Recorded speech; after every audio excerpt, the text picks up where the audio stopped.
Hey everybody! In this video I want to show you guys how I enjoy making some little earrings like these here. These are a mixture of a Byzantine and Helm chain that is not at all limited to being used just for earrings. Like you could do this for a bracelet or a necklace or all sorts of things. So let's get started. For earrings, you'll want to have your choice of earring hardware, which back here I have some 22 gauge 301 surgical steel fishhook style ear wires. I have two 16 gauge 5/16 rings in black ice anodized aluminum from the Ring Lord. I have, and those are going to be open. I have four 18 gauge 3/16 just regular anodized, and really whatever materials, like colors you use, that's entirely up to you. That's not important for the project. Just gonna open these four. And now we have these are 16 gauge 1/4 inch bright aluminum rings, and I have 16 of them, and these are going to be 4 open and 4 closed. And whenever I'm closing a ring, a lot of the time I'll come in and kind of grab it on both sides and kind of wiggle it shut until I get a nice click. And what's happening here is I'm actually pushing in on both sides of my pliers to really give it almost a little bit of overlap, like, because you don't want the ends just boop butted up like that. I want them overlapping a little bit, that way they like come in right next to each other. There's 2.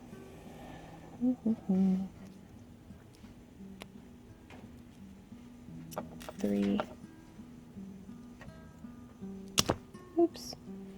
Sorry, I'm experimenting with some different camera angles, and this one right here is not working out for me as well as what I would like. So maybe that'll work better. Just bringing it up just a bit.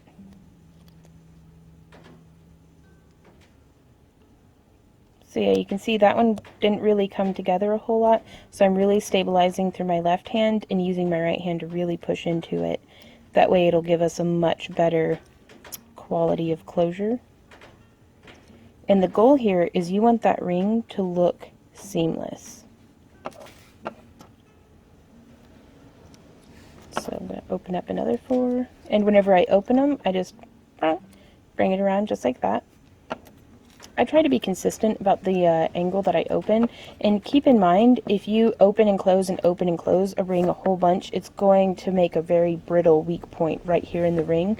So if you're just starting out with chainmail, I recommend not working with like sterling silver or like ultra fancy rings, and kind of expect yourself to kind of burn through some rings as you learn and experiment and get the hang of it.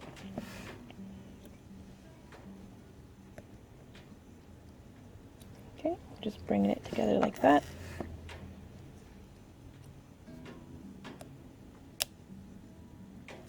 And there we go. Okay, I'm going to scooch all this back just a little bit more. And now I also have 2 large beads. I got these from Fire Mountain Gems, and I believe they're called crow beads. They're used a lot for like macrame and different things like that, but this is like, I think, an 8mm crow bead, but you can see it has a very large center hole. And whenever you're going through, like, they came in like a pack, and so not all of them have the same style of hole. You can kind of see there, this one has a thicker wall than that one does, but they do look, they do look the same though from the front. But I'm going to see if I can't pull one out that looks just a little bit closer to these two.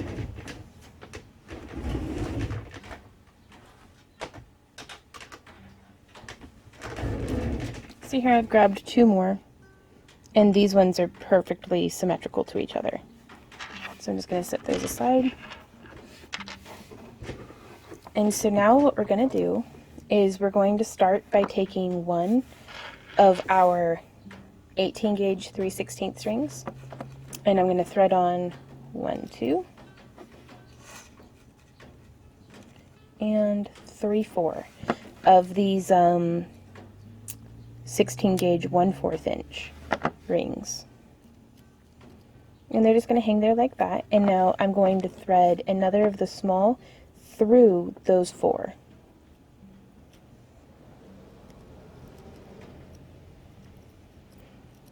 So I've got 2 on that side, and then 2 just like that. And then I'm going to close it. And now you can butterfly it out to where there's 2 on either side so that it looks just like that. I'm going to see if I can't bring this in just a hair.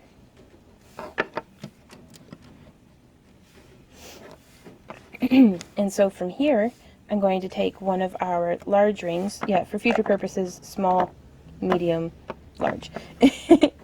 But this is the 16 gauge 5/16 black ice.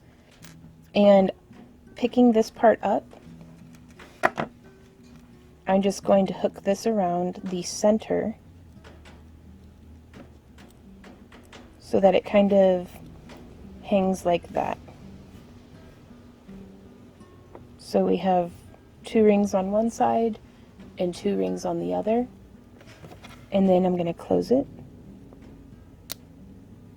Nice clean closure. And from here, I'm going to take 1 ring from each side and 1 ring from each side. See how that kind of just sits like that? Now also here, this is another great example. You can see a little bit of light between the ends on this ring. So this is a great opportunity to just push it together until you can't see light coming through in between there. So again, bringing 1 ring off to each side and 1 ring off to each side. There's another one that needs fixed a little bit. I always recommend to folks to fix your rings as you're weaving them, just because, I mean, a lot of the times, especially with this large black ice ring, if I didn't go through and fix my closure there before weaving all this other stuff in, I don't believe I would get another opportunity, like, because it's going to be so layered in between other rings. So now that we have this right here, this is a helm chain. Like, I guess there's a bunch of different names for it, but this right here is pretty widely recognized as a helm chain of kind of just repeating this pattern. But now I'm going to come off the end here and do a bit of a Byzantine thing. So I'm going to take one of our open medium rings and just thread it through those 2, and I'm going to close it.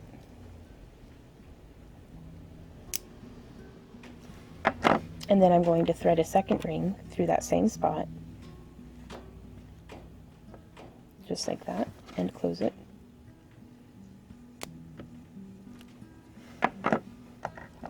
And now, you can see, I mean, this one, it just sprung into that position. But you'll have your 2 rings kind of hanging off the side. It can get pretty tight in here, so if they get crossed, just kind of finagle it a bit until they all lay the way you want them to. There we go. So it's just hanging like that. And again, we'll want to butterfly it. So there's, and I say that because it's like a symmetrical wings. This one's going to get pulled over to this side, and then this one is going to get pushed over like that. And it's going to continue around until it's resting on either side of our large central ring right there. And I'm going to pick up another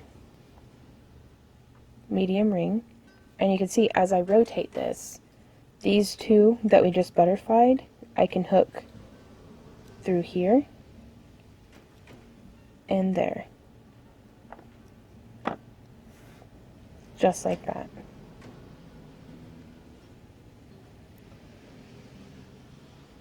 And then I'm going to close it. Well, actually what I'm going to do because I'm going to thread on the ear hook.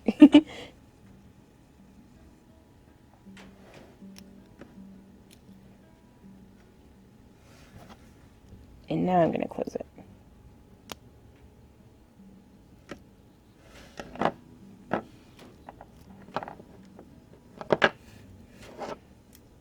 This ear hook fits pretty snug on there, but that's okay. So that's one end of it.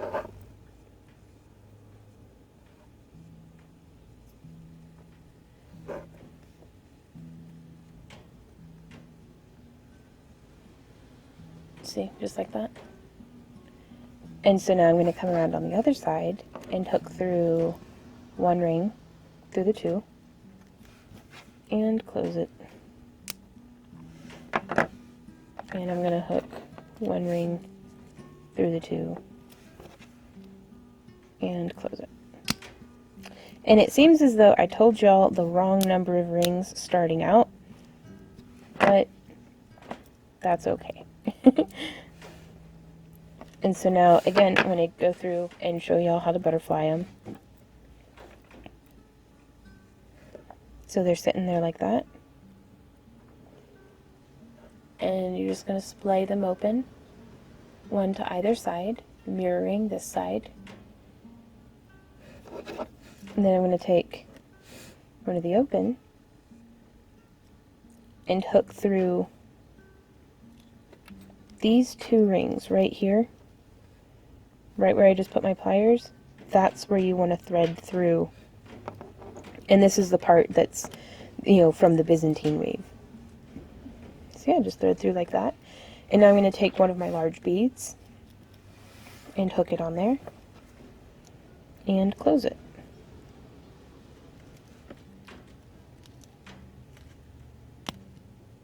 And just trying our best to get a nice solid closure there. And so now you can really see how that lays. And the reason why I use these beads is because they are larger, they are a little heavier, but they really help keep that dangling. Gives it a nice movement, a nice weighted movement, and it holds the whole weave kind of structurally like that.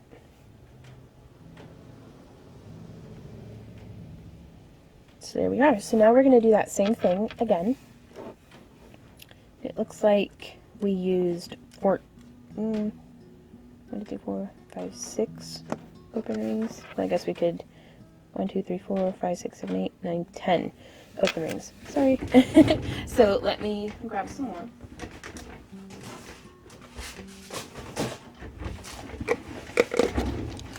And pro tip, real quick, I love storing my chainmail rings in these old crystal light containers. So they're perfect for it. They have relatively tight fitting lids, and whenever you're working in large quantities of rings, they're just perfect.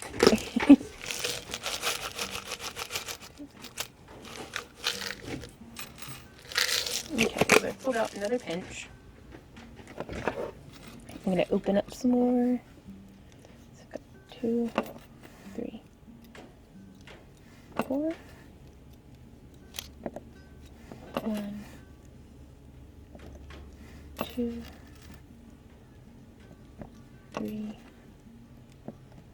4. And then 1, 2. Okay, I'm going to bring this back in.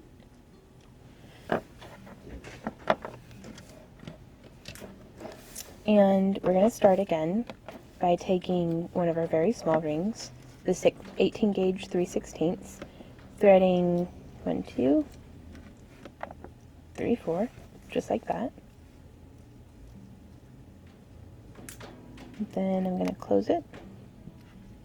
And now I'm going to rethread back through these same 4 rings. So there's 1, 2. And then 3, 4. We'll close that ring.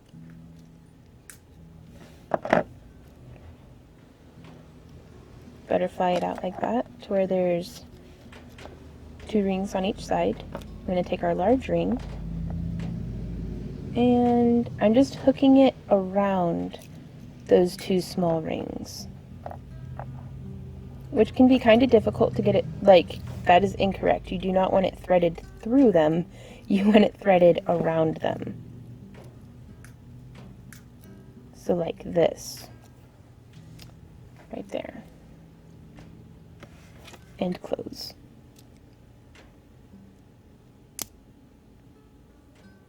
Another way of accomplishing this that I'm going to show you guys real quick, just because this is, I say this in almost every video, and it's not saying it enough. This is an art, not a science. There is no one correct way to get to the, you know, the end result. It's however it gets you there. That's what's important.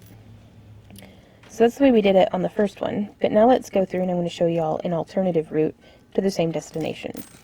So we have one of the small with two. And what I'm going to do here is, instead of starting with this large ring open, I'm going to have it closed. And sometimes when the ends just aren't wanting to line up, like right here, you can see how it's boop, boop, boop, just not quite perfect. I just take my pliers and smoosh. Very technical terminology there. And it does help sometimes kind of press that down. There we go. And so we have these two rings hooked onto a small.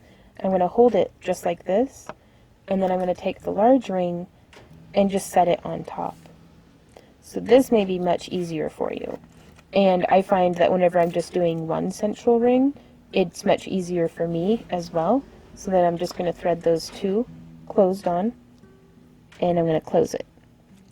Where this gets difficult for me, where I prefer just doing it the other way, is hooking through. I've hooked through these two, and now I have to thread in between this one to get those two rings and come around. So see how that happened? And then close.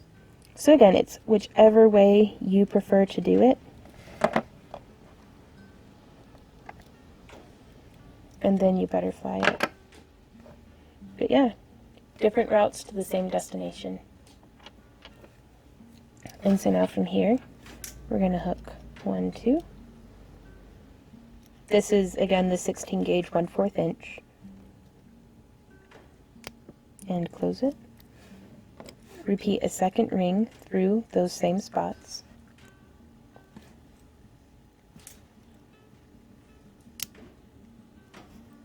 And this one's already kind of laying off to the side, so I'm just going to let that one fall over. I'm going to pick up another ring, and I'm going to thread through right there. And close. Well, before I close it, I'm going to hook my ear hook on. And now I'm going to close it.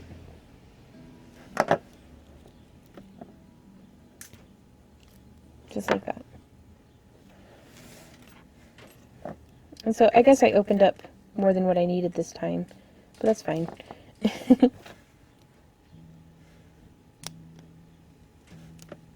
Threaded through those two and closed. Threaded through those same two and close. Butterfly it open. And now I'm going to hook. Boop, boop.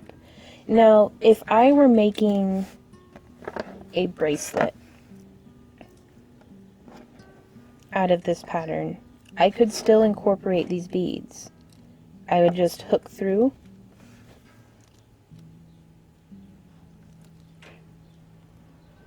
and close.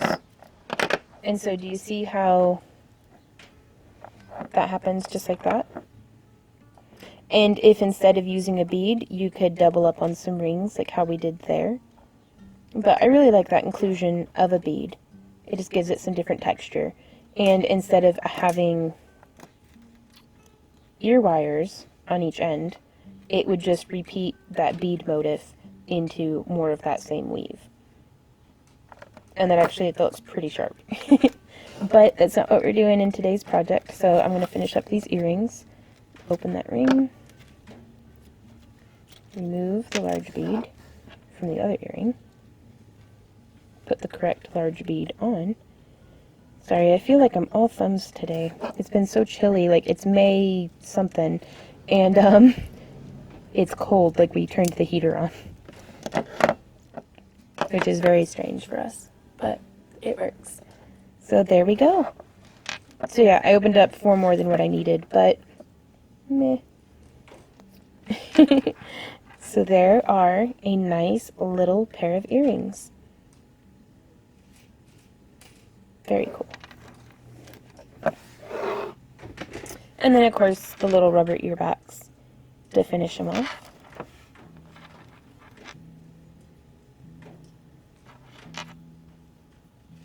Just like that.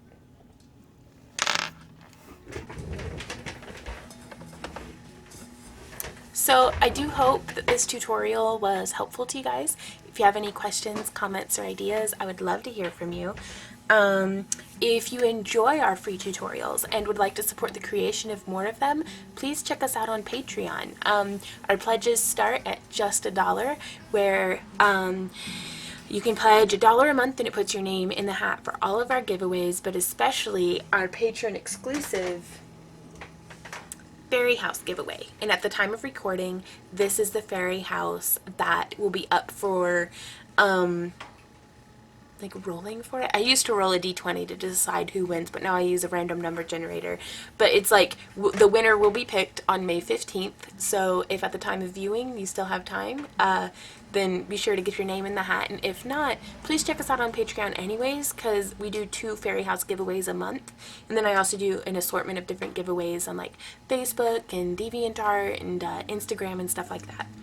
So but yeah, if you pledge $1, your name's in the hat once. If you pledge $5, your name's in the hat 5 times for all of our giveaways. And then you can pledge $10 or more and get different like kits and materials or gifts or all sorts of different stuff sent to you like Loot Crate style every month. So that's really exciting too. So thank you guys so much for taking some time to hang out with me and learn how to make these earrings. I hope you guys have a fantastic day and happy crafting. I'll see y'all around. Bye.